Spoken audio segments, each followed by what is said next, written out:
Welcome to Process to Profitability, hosted by me, Samantha Mabe. Process to Profitability centers on strategic processes that reduce costs while increasing conversions, productivity, and efficiency for creative CEO women who are growing sustainable, successful service-based businesses.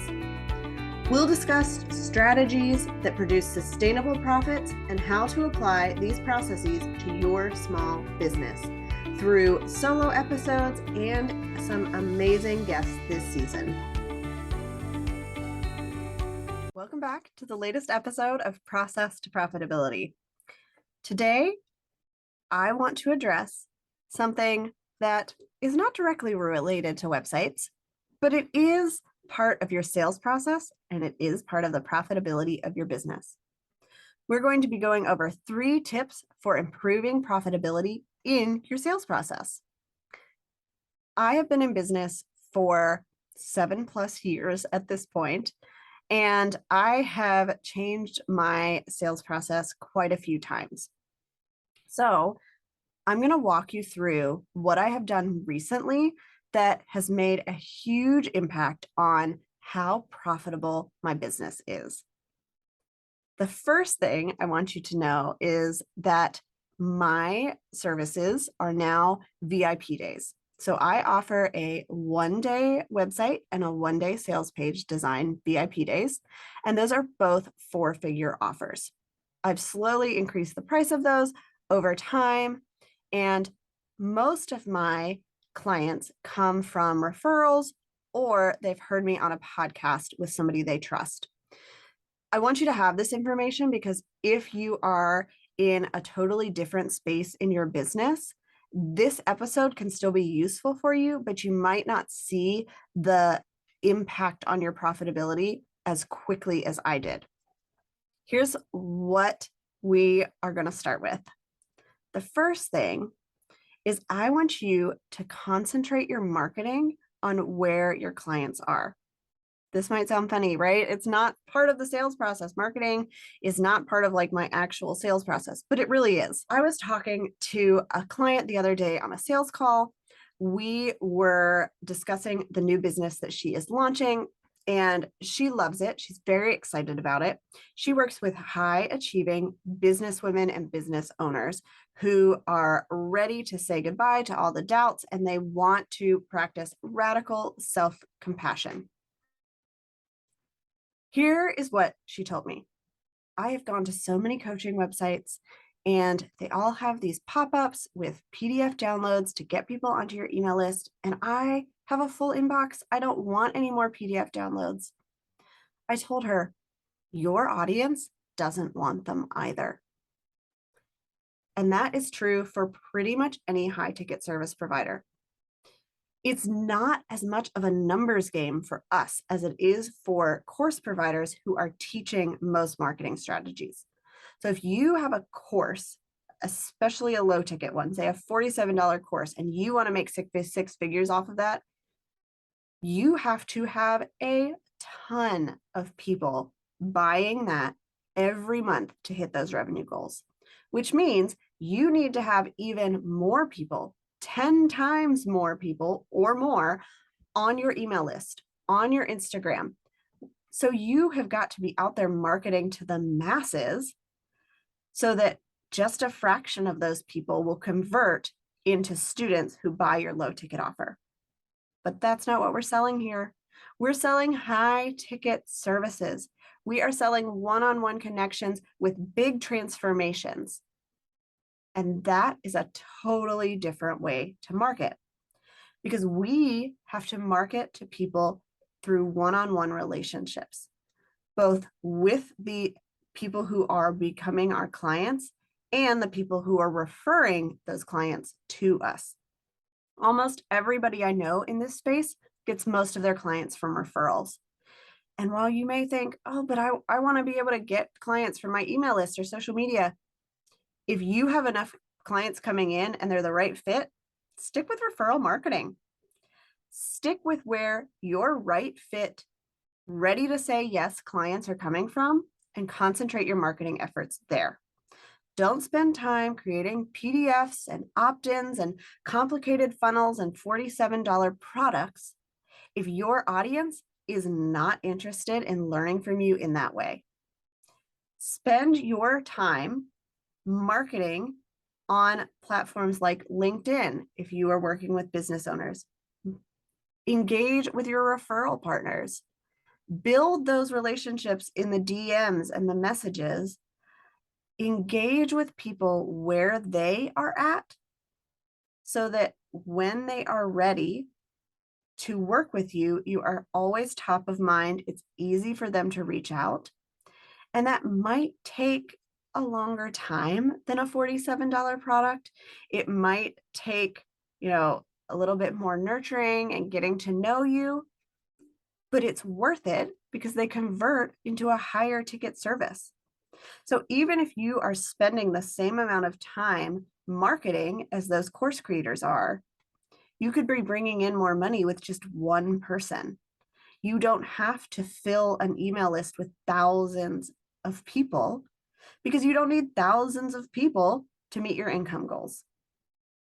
So that's the first thing I want you to look at when you're thinking about profitability in your sales process. Where are you marketing? Where are you spending your time? And is that piece really going to be profitable for you?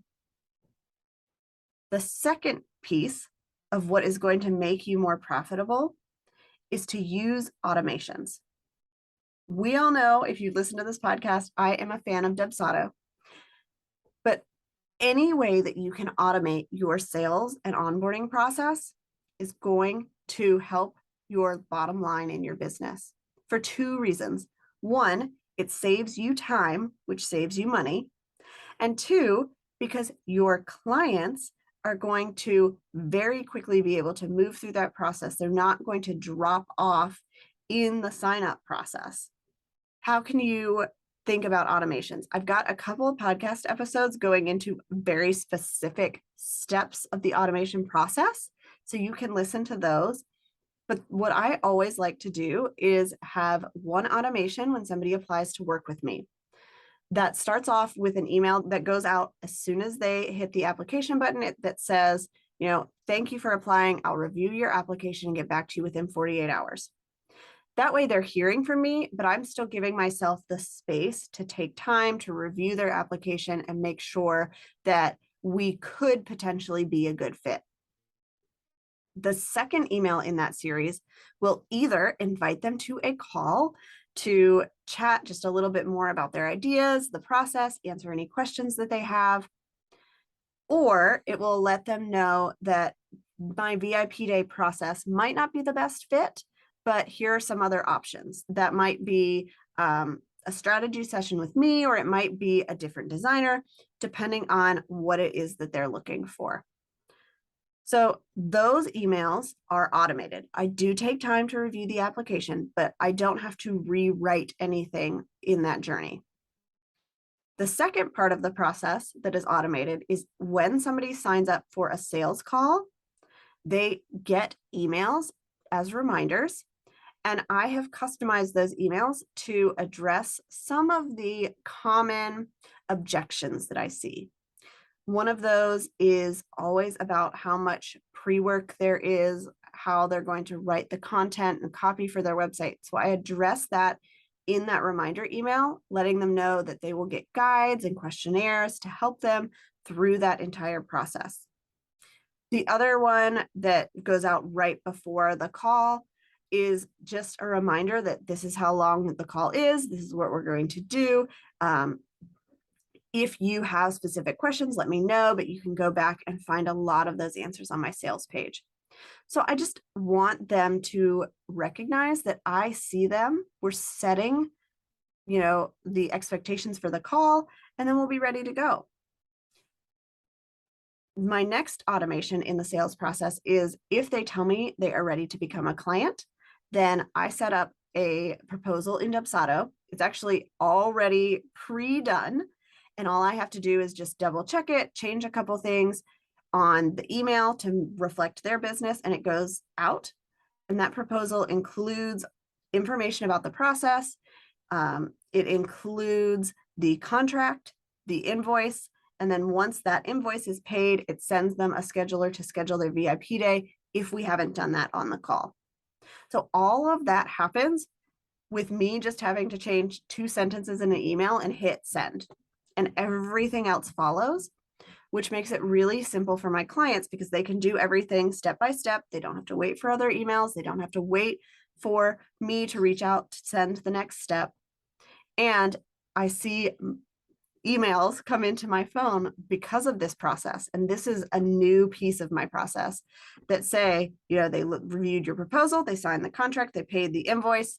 It's all done. It takes like 5 minutes. And that is a huge increase in profitability for me because I am no longer chasing down clients to say, hey, what did you think of the proposal I sent you? You still have to pay this invoice even though you paid the contract? Are you ready to schedule? I'm not chasing them down, and it's already pre-designed. So I am saving a ton of time. What I used to do was create a proposal in Adobe InDesign, and then I would have to create the contract, create the invoice. It's all done for me.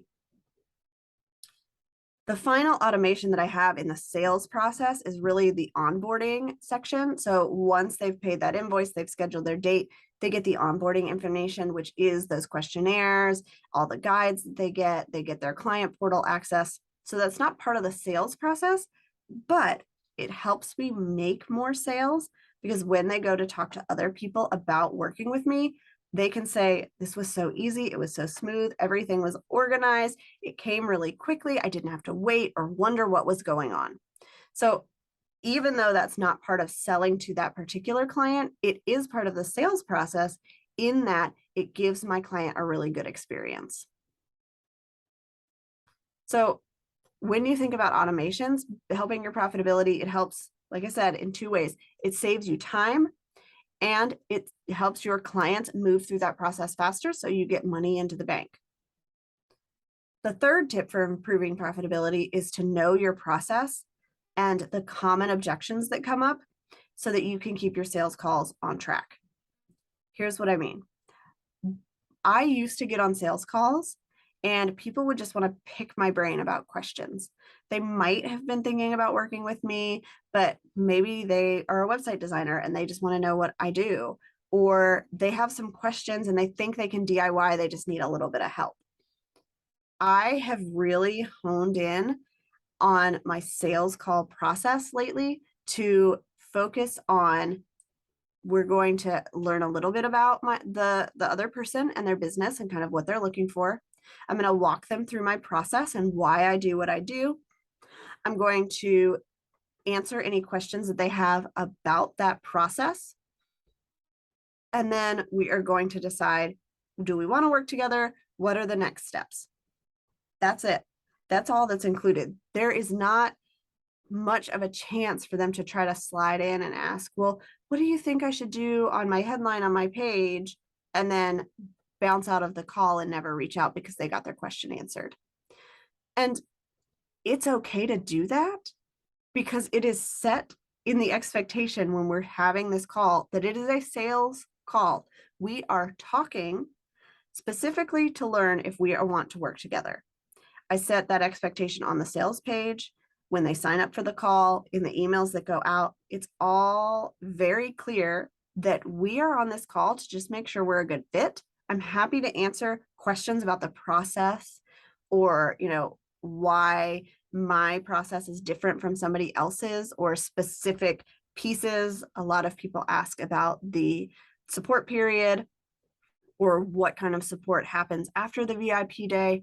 I'm happy to answer those questions for them, but I'm not going to answer design specific questions because that's not what this is for. And if that's what they're interested in, I have another option for them. So what I want you to remember when it comes to sales calls is to set the expectation that you will be selling so that that is very clear from the beginning, and then just stick to that path. Keep it pretty short. I like to keep mine at 20 minutes and I build in a 10-minute buffer in case it goes over. But that way we're not getting lost in all of these pick my brain questions or people who aren't a right fit and ready to make a decision right away. And I have seen my sales calls convert at almost 100% since I have started doing this process, because I'm really only getting on calls with people who pretty much already know they want to work with me. They just have a couple last minute details and they want to have some face-to-face time to make sure our personalities mesh. I'm a real person, that kind of thing. So 3 tips for improving profitability in your sales process. Concentrate on your marketing where your clients actually are. Use automations to save yourself time and to get your clients onboarded faster. And know your process and keep your sales calls on track so that you can really get the most out of the time that you are spending in the sales process, and then go into actually delivering on that service so you can serve your clients in the best way possible. Thank you so much for tuning in to this episode of Process to Profitability. I'd love it if you would leave a rating and review on Apple Podcasts to help others find the show, and send me a message to let me know, what is your process to profitability? You can connect with me on my website at lemonandthesea.com or on Instagram and TikTok at lemonandthesea.